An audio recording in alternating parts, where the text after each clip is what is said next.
бүртгэл бол эхэлсэн явж байгаа. Компаниуд нэлээд мэдээлэл авсан байгаа байх. Нэгдүгээр сараас эхлээд энэ виртуал бүсэд бүртгүүлээд дэмжлэг авах одоо бүсдээ бүртгүүлж байна гэсэн. За тэгээд виртуал бүсэд бүртгүүлээд хамгийн гол нь хуулийн их гой заалтууд байгаа. Гарант толгоно, нийгмийн даатгалын шимтгэлийг нөхөж олгоно, тэгээд одоо бусад төрлийн дэмжлэгүүд. Тэгэхээр энэ мөнгөний их усэр хаана байна вэ гэдэг асуудал нь бол үндсэн гол асуудал нь байна. Нэгдүгээрт хууль зааснаар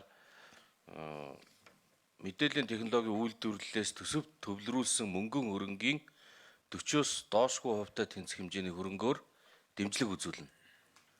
Төлсөн татвар төсөвт төвлөрүүлсэн мөнгөн хөрөнгийн 40-оос доошгүй хувиар дэмжлэг үзүүлнэ гэж. Хоёрдугаарт нь жижиг дунд үйлдвэрийн сан, хөдөлмөр эрхлэлтийн сан, шинжлэх ухааны технологийн сангаас тус бүр 5%-ийг виртуал бүсийн мэдээллийн технологийн дэмжлэгт зарцуулахаар заасан байгаа. За тэгээд үүнтэй холбоотойгоор төрийн санд тусгай данс үүсгэсэн байна.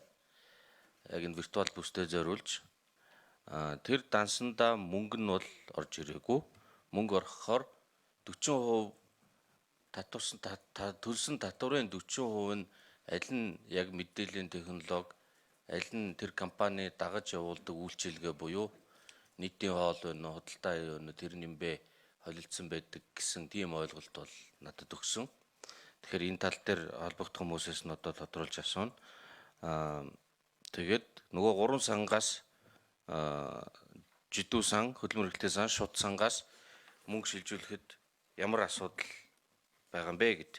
Тэгээд яг холбогдох асуудлуудыг гэр бүл хөдөлмөр нийгмийн хамгааллын яам руу нийгмийн даатгалын шимтгэлтэй холбоотой ямар одоо асуудал байна уугүй юу гэж бичиг явуулсан байгаа.